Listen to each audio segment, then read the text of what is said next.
Andou a incomodar os nossos convidados, a trazê-los das férias e pronto, faz favor de regressar toda a gente. A chamá-los de regresso ao trabalho. Vamos então a isto, estamos de volta, bem-vindos. Bom Begonha, dia. Olivier, Bom dia. Depois deste merecido descanso de verão, foram boas as férias?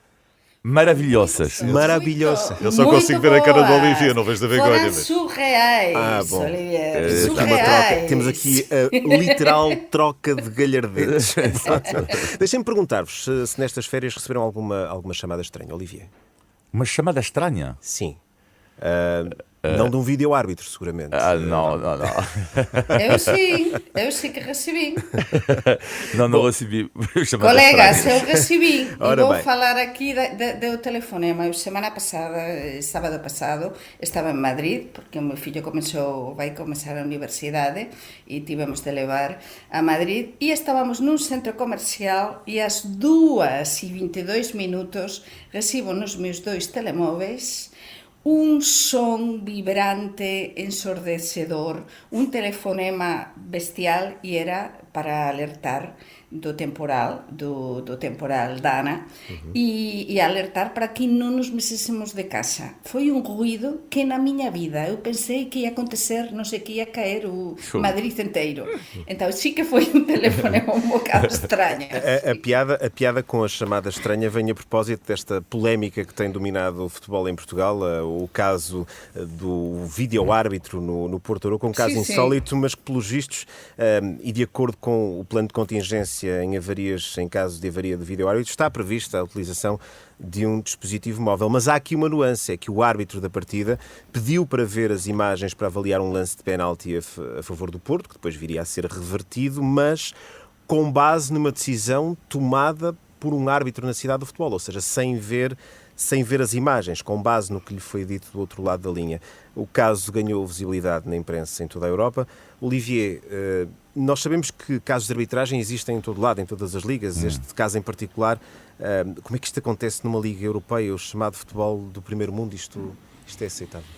Sim, vai mostrar que o VAR não resolve tudo e vai dar ainda mais polémicas em Portugal. Vamos falar ainda mais destas decisões e é pena, em vez de nos concentrar no desporto. Eu diria que o futebol podia eventualmente inspirar-se do rugby, neste caso, porque começa hoje o Mundial de Rugby com a segunda presença de Portugal na história, e no rugby, por exemplo, há muito mais transparência, há muito mais todos os diálogos entre o árbitro central e o VAR passam na televisão, e eu acho que o futebol devia, na minha opinião, passar por esta fase, porque agora vamos ter programas sobre o VAR, mas onde é que vamos ficar? Isto é uma loucura. Isto é uma oportunidade, provavelmente, para rever a forma como este sistema funciona. Begonha, deixa-me perguntar-te como é que este caso foi visto aí em Espanha, uma vez que a bizarria do caso correu a imprensa em todo o lado. Como é que foi visto este caso aí em Espanha? Pois, sinceramente, eu estou en España estes días, estou a traballar a partir de Vigo e posso dizer que non se destacou moito. Son algúns xornais deportivos e non se destacou. En España temos unha actualidade e, como ben saben, e vamos falar sobre iso, unha actualidade deportiva que abranxe prácticamente grande parte do espazo, do tempo, do timing dos mídia. Portanto, sinceramente, non se falou demasiado. É um caso menor, tendo em conta aquilo de que vamos falar já a seguir neste Visto de Fora, que é uma parceria da Renascença com a Euronet, a rede europeia de rádios. Euronet Plus. Dizia a Begonha, continuamos com o futebol e com a polémica global motivada pelo beijo aparentemente não consentido do presidente da Real Federação Espanhola, a capitã da seleção feminina, campeã do mundo. O caso cresceu muito e já agora também muito rapidamente, desde 20 de agosto, o dia em que a Espanha se sagrou campeã do mundo. Begonha, comece por ti. O que é que falhou neste caso? Ou por outra, o que é que devia ter acontecido para que este caso não ganhasse a dimensão global que ganhou? Primeiro, há un acontecimento maravilloso, e aquí é a primeira vez que utilizo maravilloso, que a España gañou pela primeira vez o Mundial Feminino de Futebol. O problema é que isto ficou totalmente empañado por causa precisamente do beixo non consentido de Rubiales, non é? Neste programa, eu no fin de suyo tiña dito que a España, eu apostaba, ia gañar, ou podería gañar o Mundial, e así foi, non é? Poucas persoas acreditaban. Mas, por desgraza, aquí todo isto destacouse imenso porque o vimos todos en vivo e en directo. É dizer, Há moitas veces que nós non somos capaces, falase dunha coisa deste tipo, e non imaginamos, non é? Mas é que neste caso, realmente, nos vimos como acontecía todo e o comportamento do ex-seleccionador nacional. Portanto, en España houve até cá chegamos. A partir de agora tudo vai mudar. E porque realmente o futebol feminino ten unhas condições moito piores do que o futebol masculino. E então há moitas coisas que devem mudar. Mas o que este caso trouxe também é que, no fim de contas, o caso acaba por anular aquilo que devia, na verdade, ser a notícia. Exatamente, não é? o que eu Espanha disse campeã pela primeira vez, não é? Exatamente, porque foi o que fizeran estas señoras, estas futebolistas de garra, foi incrível, porque esta seleção e na federação, e Olivier sabe moito ben que domina a linguaxe do desporto e ten moita información, é que realmente había moitos problemas xa nesta seleção, mas moitos problemas con o Rubiales. O Rubiales é unha persoa hiperpolémica, unha persoa que todas as persoas dentro do sector do futebol e do xornalismo desportivo sabían a maneira de actuar dele. Então, e este caso acabou o então perfil por revelar de home esse lado machista, mais... de home mafioso, de interesses encontrados, de unha vida un tanto de excesos, e todo iso, sin dúbida, moitas persoas tiñan vontade de que ele non continuase, non é? Mas en todo isto vese tamén o cinismo, como inicialmente persoas con unha salva de palmas aplaudían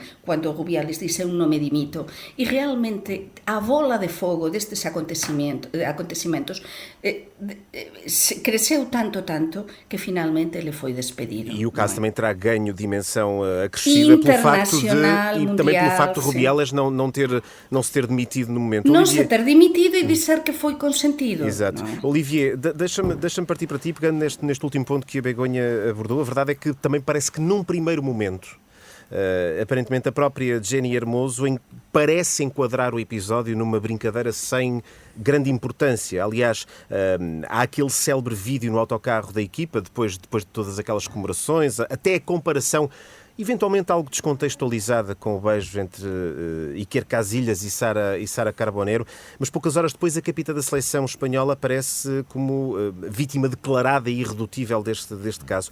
O que é que, Olivier, do teu ponto de vista, pode ter mudado na cabeça de Jenny Hermoso? Uma tomada de consciência posterior de um ato de coação depois daquela euforia natural? Sim, eu diria que o que é curioso no caso Rubiales, e vou-me referir ao que é que eu ouço aqui em Portugal, no dia a dia, na rua, nas conversas, nas redes sociais, e vamos ser honestos, a maioria das pessoas, pelo menos com quem falei, que eu li, consideram que não foi um abuso sexual. Portanto, isto é a maioria. Portanto, a comunicação social não pode ficar cega. Uma parte também, por exemplo, em Espanha foi condenado de forma quase unânime, eu diria, apesar de haver nas redes sociais algumas pessoas, sobretudo ligadas a um partido político, que consideram que não foi assim tão grave como isto. Mas tu reveste nesse argumento? Peço desculpa? Reveste nesse argumento? Não me revejo em nada. Mas o que é interessante é que toda a gente considera que não foi um abuso, toda a gente não, uma maioria, por uma razão.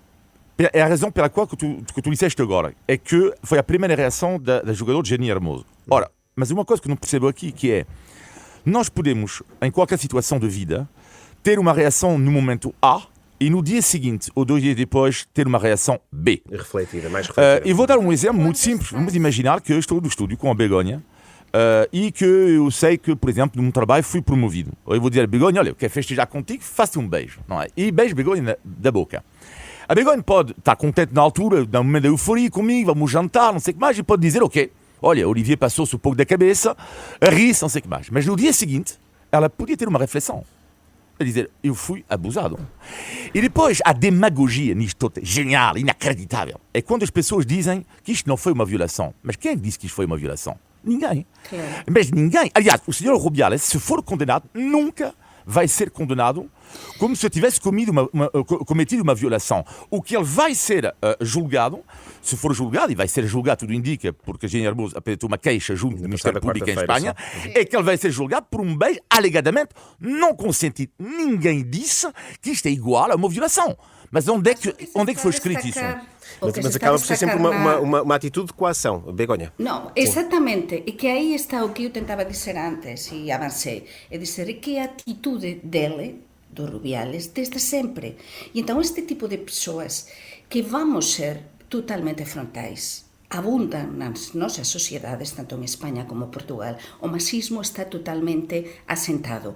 Este tipo de comportamentos até a moitas mulleres que non se ven, que dicen, non é para tanto, porque están tan sumamente asentados, mas porque, lóxicamente, con unha persoa deste tipo no autocarro, depois do momento da victoria, por exemplo, a maneira de reasir da Jenny, porque quantas veces elas terán aguantado este tipo de comportamentos por parte dos Rubiales. Este tipo de persoas abundan, ás veces nas empresas, na sociedade, na política, abundan en moitos lados. E também aqui em Portugal, o caso foi notícia, Claro. inclusivamente com um treinador de futebol, uma equipa de futebol Mas é feminino que também. neste caso foi até cá chegamos. E quando todas as xogadoras, todas, apoiaron desde o primeiro momento até a capitán, todas apoiaran, todas a unha, a Jenny, é porque há moitas coisas que con o tempo saberemos. Eu acho que há moita coisa do Rubiales que vamos saber. Sim, eu concordo plenamente com isto e mais. Para fechar este primeiro tema. Eu diria que é um homem que toca as partes genitais numa final, depois faz beijo assim e depois, espera aí, genial é que é numa reunião com a Liga do Futebol, um sindicato de jogadores espanhola, ele faz pergunta do tipo qual é a cor da tua roupa interior, etc. E o que é genial neste caso é que o senhor Rubiales, eu estou orgulhoso de ver uma sociedade onde isto já não é possível. Há pessoas que dizem, lá está, que a maioria, que pena hoje em dia, já não podemos dizer nada, já não podemos fazer nada. Errado. Podemos fazer muita coisa, temos liberdade. Agora, este tempo, o senhor Rubiales, eles já acabaram. E a Espanha tem que estar super orgulhosa de uma coisa, na minha opinião, que é uma sociedade que defende muito os direitos das mulheres, mas muito à frente. Isto não é ser esquerda ou direita, a esquerda e direita tradicionais em Espanha defendem isto. É uma questão de direitos país. humanos. É uma questão de direitos humanos. Exatamente. E é um grande país, a Espanha, quando de facto reage desta forma e os espanhóis, claro, alguns ficaram cegos no início por causa do título mundial, mas de uma forma geral, toda a comunicação social espanhola acordou depois dizendo, ok, claro, fomos campeões do mundo, isto é ótimo, mas também a Espanha reagiu de forma nobre, não esquecendo que de facto, ok, fomos campeões do mundo, mas também houve este caso escandaloso. O caso fez subir a temperatura, este caso Rubiales fez subir a temperatura num verão, também ele bastante quente, com temperaturas médias no hemisfério norte a baterem recordes. Este está a ser de resto o verão mais quente de sempre, de acordo com o Observatório Europeu Copérnicos, mas ainda assim há quem continue a negar as evidências. Esta semana o britânico Guardian dava conta dos chamados influencers que questionam a validade das altas temperaturas e que recorrem às redes sociais para aquele efeito multiplicador em que uma mentira dita muitas vezes pode acabar por tornar-se verdade. Begonha, regresso a ti. Como é que se explica esta atitude, tendo nós em nosso poder a informação e as evidências que de facto isto aconteceu e tem causas identificadas? Ese é o problema deste tipo de influencers de utilizar as redes sociais para o seu beneficio económico e pessoal e que moitas persoas acrediten nestes influencers e non acrediten na evidencia, non é? Estas persoas moitas veces están preocupadas do seu post, da súa publicación, de ser moito bonitiños, de ter moitos likes, mas temos de ter principios e ética, non é? Eu este verão estive a facer viaxes, a facer paseios, a andar por diferentes países e até estive en África e pude comprobar na Tunisia o que é a mudanza climatérica, non é? E tamén na Sicilia pude ver o que aconteceu con aqueles fogos dramáticos que quase chegaran a Palermo. Pude ver como o meu fillo foi deshidratouse precisamente pelo calor e tivemos de lle pôr un tratamento urxente e dizer, isto está a acontecer. Cualquera de nós este verão tivemos momentos dun calor excesivo que vivemos, fenómenos que non son normais, por exemplo, o que eu viví en Madrid este pasado fin de semana da Dana, a gota fría. Nós, cando estudábamos na escola, que acontecía? Eu, por exemplo, a gota fría era no Levante, por exemplo, a partir de setembro.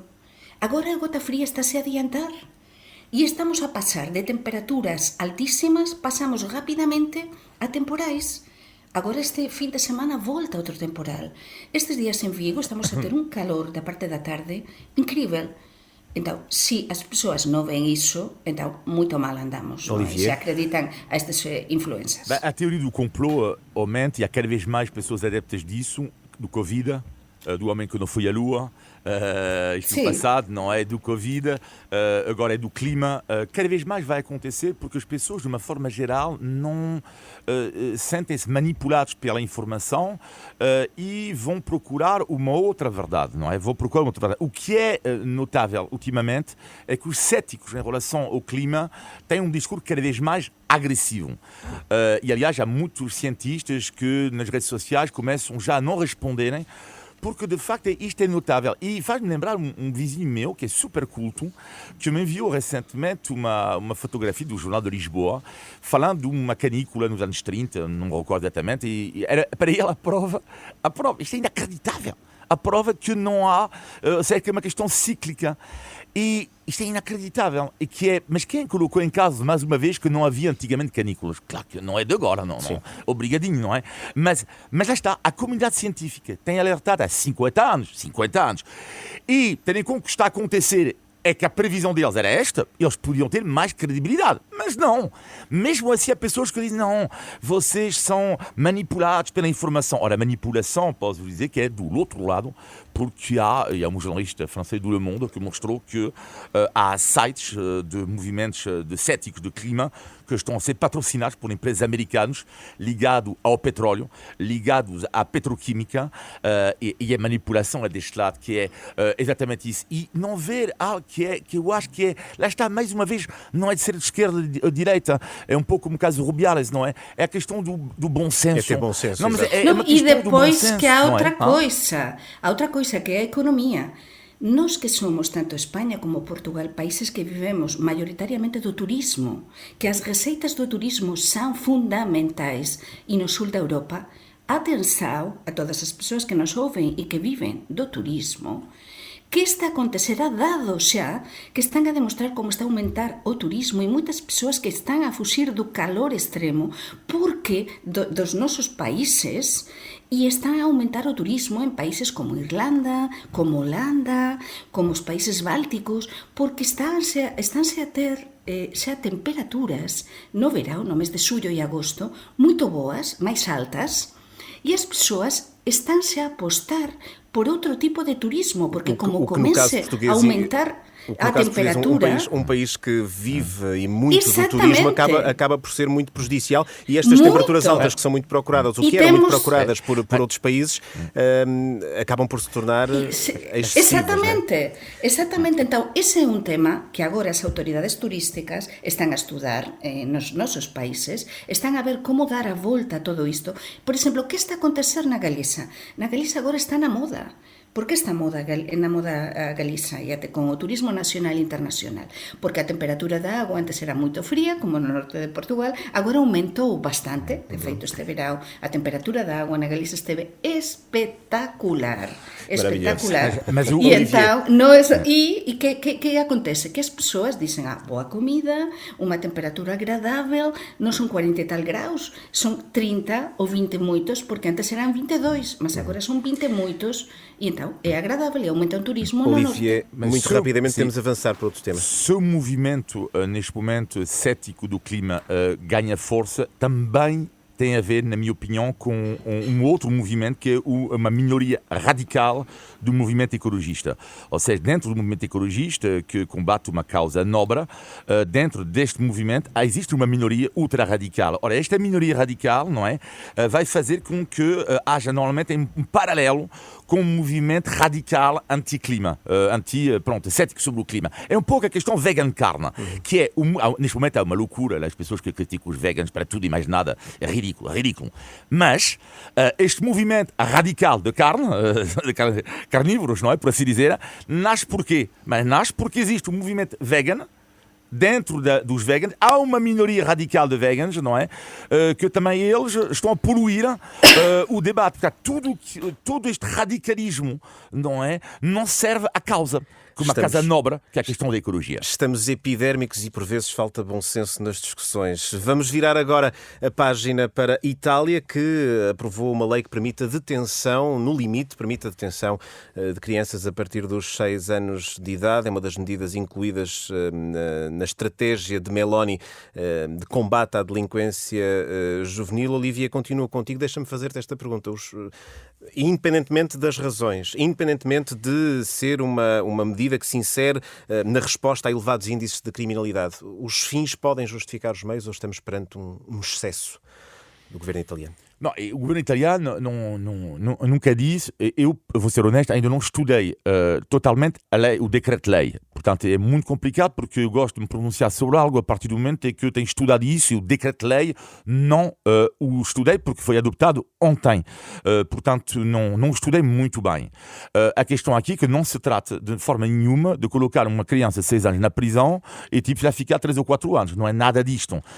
Portanto, pode haver eventualmente se alguém comete um acto gravíssimo, não é falar com esta criança e ver o que é que se passa para tomar as medidas depois. Uma coisa está certa. Muitas vezes as crianças são utilizadas na prática de crimes. São o veículo, muitas vezes, sim, para a prática de crimes. Agora, uma coisa está certa. E vimos, por exemplo, o que aconteceu em França com os incidentes violentos que houve em França recentemente.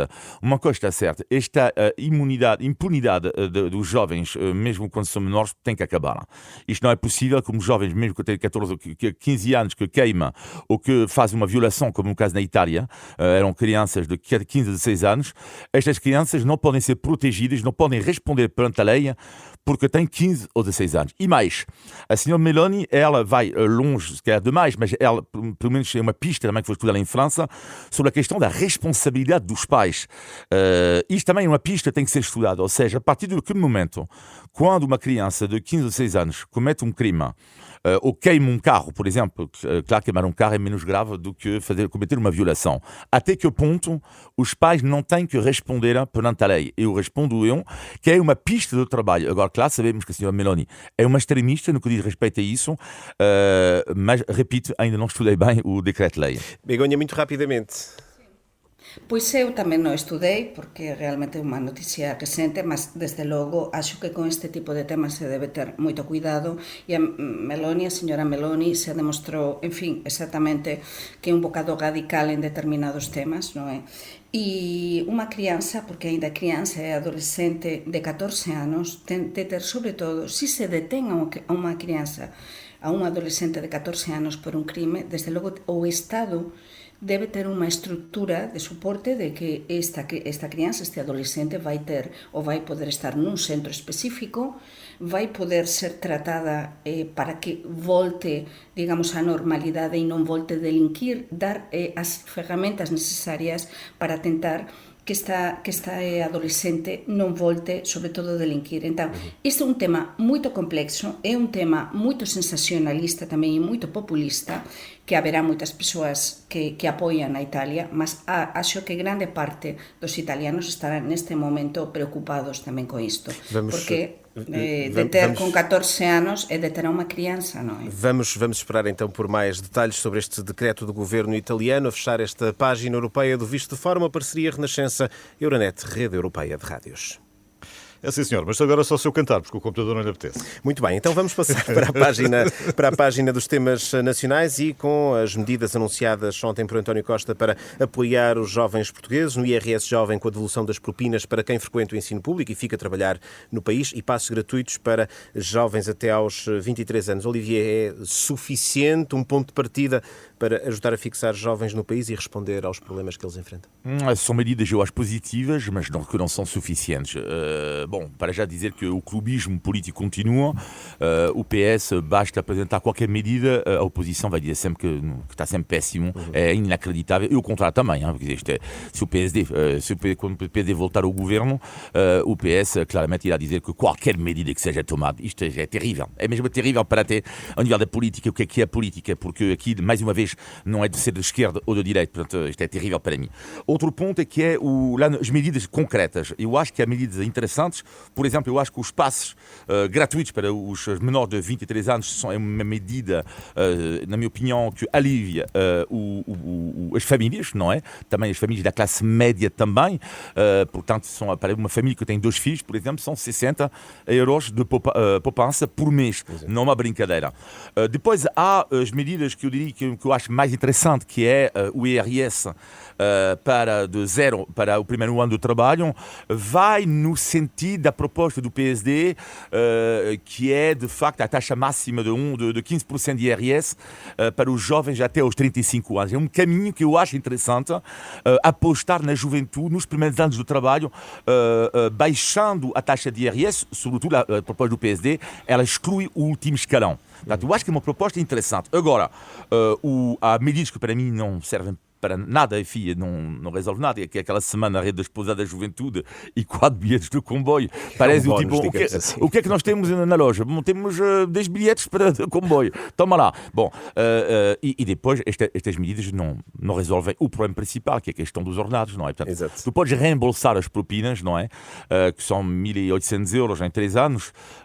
Tu podes reembolsar as propinas, não resolvem nada o problema principal, que é o problema de produtividade, a questão da criação de riqueza. E não é só para os mais jovens, não é? Porque é a grande questão fundamental em Portugal neste momento, é claramente a questão dos ordenados, não é? Que são ordenados demasiado baixos.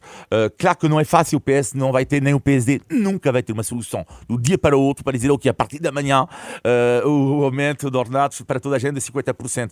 Claro que não, mas vê-se claramente que não há uma visão do PS, na minha opinião, sobre a questão da criação de riqueza para que absolutamente os ordenados possam subir. Begonha, como é que olhas para estes incentivos e isto, no que toca a jovens, diz de particular respeito, uma vez que tens um filho que acaba de entrar para a universidade também?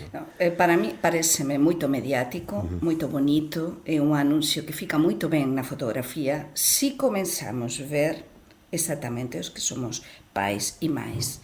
Vamos falar claro. Aquí en España existe, por exemplo, un bono cultural, 400 euros para poder, para os xovens, para poder gastar no que consideren de cultura. Está ben. Aquí aínda non se anunciou ni cuantidade e vai ser a partir de 2024. Isto das pousadas da xuventude fica moito ben na fotografía, mas non resolve.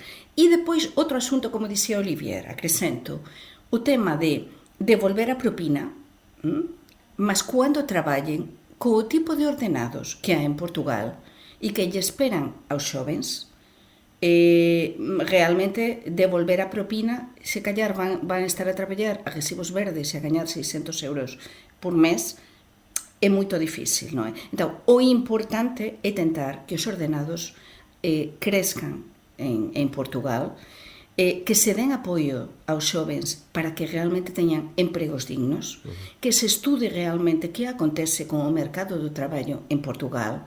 Iso realmente sí que é unha axuda de verdade. E, aliás, Portugal que regressou ao top 3 europeu do trabalho precário. Exatamente. Estamos a falar em emprego criado, é verdade, mas sem condições.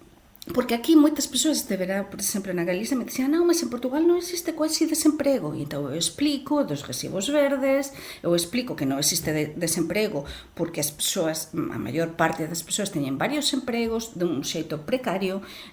Cando explico os ordenados en Portugal, as persoas non acreditan a cuantidade de persoas, en España quero dizer que non acreditan, a cuantidade de persoas que gañan, por exemplo, o salario mínimo, é dizer, todo isto debemos falar con claridade, non? Que está ben, que está moito ben que se aprobe medidas, que se poñan en marcha medidas, claro que sí, mas vamos chegar até o fin, até realmente qual é a esencia do problema para tentar solucionar, non maquillar, non é? O problema. Olivier, muito rapidamente. Não, há uma medida também que eu acho interessante, que é a questão dos... Enquanto eu acho que a semana na rede das pousadas e os 4 bilhetes de comboio, bom, enfim, é uma medida que não estou a ver ali a grande utilidade, mas a questão do cheque de livro, como diz a Begonha, existe em vários países um passo cultural, em Espanha, em França, na Itália, com um montante elevado, por acaso, 300, 415 euros, mais ou menos, nos 3 países. É uma ideia que é positiva, porque há um problema grave de acesso à cultura, há um corte claríssimo entre os jovens portugueses e a cultura. E a leitura, neste caso, é um problema terrível em Portugal. Os índices de leitura são dramáticos. E o que cabe, na minha opinião, ao papel do governo, do Estado, às vezes resolver, não vai resolver tudo, mas também de dar uma pequena ajuda assim. A mim parece-me esta medida, claro que não vai resolver tudo, mas mais interessante, sinceramente, do que oferecer 4 bilhetes de comboio. Estamos agora a 5 minutos do final do nosso programa. O tempo passou a voar, mas agora é tempo de sairmos dos temas nacionais para avaliarmos, uma vez mais, os vossos conhecimentos sobre expressões portuguesas. Carlos. Ainda bem que o computador já funciona, porque se não se tivesse cantado agora é que era difícil. Antes assim. Digo eu, olha eu a dizer, o computador funciona. E ele, não, afinal não quero, não apetece. Não apetece. Bom, paciência. Vamos ao índice de tugalidade e vamos lá saber como é que está aqui a cultura geral portuguesa do Olivier e da Begonha. Olivier, sol na eira e chuva no nabal. Sol na Eira, sabes o que é uma eira? Na Era sim. um terreno Sim, seco sim. quando se Sim, deixavam certo. depois a secar Certo. o milho, por exemplo. Sim, certo. E o nabal é dos nabos. Não sei nada disto. Portanto, tu- Begonha. Quando se quer sol na eira e chuva no nabal, isto significa exatamente Que todo ao contrário, ao avesso, como? Mas tu sabes, Begonha? Begonha? Não sei. Não a sabe a sim. Begonha resposta. também não se dedica muito à agricultura. Não, é que digo que todo ao contrário, ao avesso, não é? Algo que... É mais ou menos, queres o melhor de dois mundos, queres as duas coisas, queres que esteja seco e esteja Estar sol cá e na estar eira no para, outro para lado. secar. Ok. Mas É um depois bocado como os britânicos e o Brexit. É mais ou menos a mesma coisa. Os ingleses. é um bocadinho. Ou com mais questões da reciclagem. Também queremos um mundo melhor, mas depois tratar disso é que é uma coisa muito mais difícil. Muito bem, vamos ao positivo e ao negativo. Vou começar pelas senhoras. Begonha, o teu positivo desta semana. Positivo ou Sim. negativo? Negativo. É o negativo, então é o negativo. Comezamos sempre pelo negativo Então, para vamos embora. acabar. Tá ben, pois eu começo pelo negativo e realmente para mí o negativo ten a ver con todo o que realmente aínda temos de gañar as mulleres, non é? Para estar en igualdade de condições. E por que digo isto como negativo?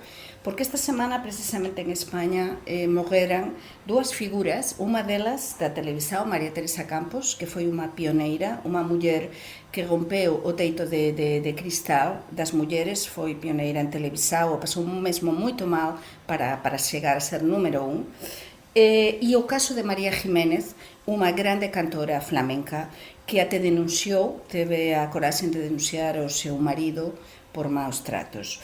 É dizer, há moitos, xusto esta semana na que tanto se fala dos Rubiales, do beijo no consentido, todo iso, é dizer, para mí o pior é que aínda persoas que cuestionan este tipo de coisas e aínda que moremos en sociedades avanzadas en relación a outras, temos as mulleres moito, tanto en Portugal como en España, moito camiño que andar. Olivier, o teu negativo. O meu negativo tem a ver, lá está, com o regresso agora à universidade. Eu diria que não entendo, discordo completamente do sistema em Portugal que calcula o número de vagas em função da avaliação da média. Vou dar um exemplo dos médicos. Não entendo porque é que um rapaz, uma rapariga tem 14 de média, ou 12, ou 10, ou 11, como acontece em outros países, não possa aceder a exercício de medicina. Não entendo. Porque não é porque tens 18, 19 de médico que vais fazer um grande médico. Não é. E isto tira a possibilidade de pessoas que têm a medicina no sangue. Não é? No sangue. Pode ser uma opção da vida dele. Podem ser grandes médicos e ter uma média de 11 ou 12. Eu acho que esse sistema de vagas, apenas e só, na avaliação da nota, desvirtua o sistema e até a própria profissão de médico, neste caso. 1 minuto para cada um. Begonha, vamos lá então ao positivo para terminarmos em grande.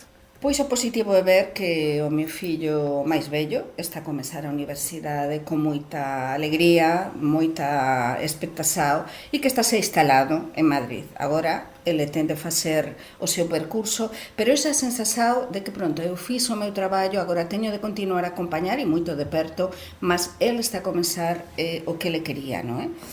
Unha nova etapa. E depois os dados que sairán publicados hoxe no Xornal de Noticias, que o camiño portugués de Santiago teve e está a ter un récord absoluto de peregrinos en 2023. Eu que adoro o Camiño de Santiago e sou peregrina, acho que isto é moito importante que tamén se destaque na imprensa portuguesa. Olivier, vamos lá ao positivo. O positivo é a estreia de um documentário em Portugal no cinema que ainda não vi, mas que eu vou ver, de Umberto Eco, com a Biblioteca do Mundo. Eu adoro a personagem, a pessoa, Umberto Eco, o grande escritor italiano que escreveu O Nome da Rosa.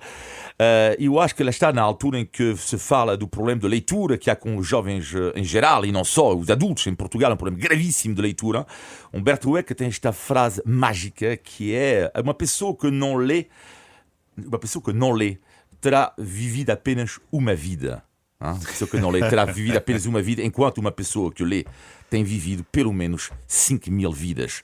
Eu acho que é importante viver muitas vidas através da leitura, porque nos torna mais tolerantes. E Umberto Eco, para mim, é o exemplo da tolerância. E sempre agarrado à biblioteca também. Acho que ele não sabe se pensar sem as bibliotecas por perto. Olivier, Begonha. Obrigado. André, está tudo dito. abraço. Tchau, obrigado. Um abraço. Como é que é a expressão? Como é que é a expressão? Sol na eira Exato. e chuva no Naval. Oi, se eu me lembro desta. Que és o melhor. Bem-vindos, semana a mais. boa semana para a Tchau. semana a mais. Um abraço. Obrigada, aproveitem o fim de semana. Só para aqueles que nos fazem sorrir, para todos os que já não voltam mais e todos os que ainda estão para vir. Há muito que eu te quero esconder, mas não consigo. E há tanto que eu te quero dizer, mas não te digo. Há muita coisa que não volta mais. E há tanta coisa que ainda está para vir. Quer mandar beijinhos para alguém, minha querida? Olari, lolei, olari, lolei. Bailar assim sabe tão bem. Bailar assim sabe tão bem. Olari, lolei, olari, lolei. Beijar-te assim sabe tão bem. Ai, esta vida é uma roda que nunca dá certo, mas está a ficar lá perto. Quando tu rodas eu já não enxergo, só consigo olhar para o teto. Esta vida já está a sorrir para mim. Tenho uma filha linda e o amor que eu sempre pedi. Ai, ai, ai, estou a partir-me todo para virar um bom partido. Estou a subir salários, nem me juntei ao partido. Sinto os algoritmos a soprar a favor de mim. Se eu fizer o pedido eu acho que vai ser um sim. E quer mandar beijinhos para alguém, minha querida? Olari, lolei, olari, lolei.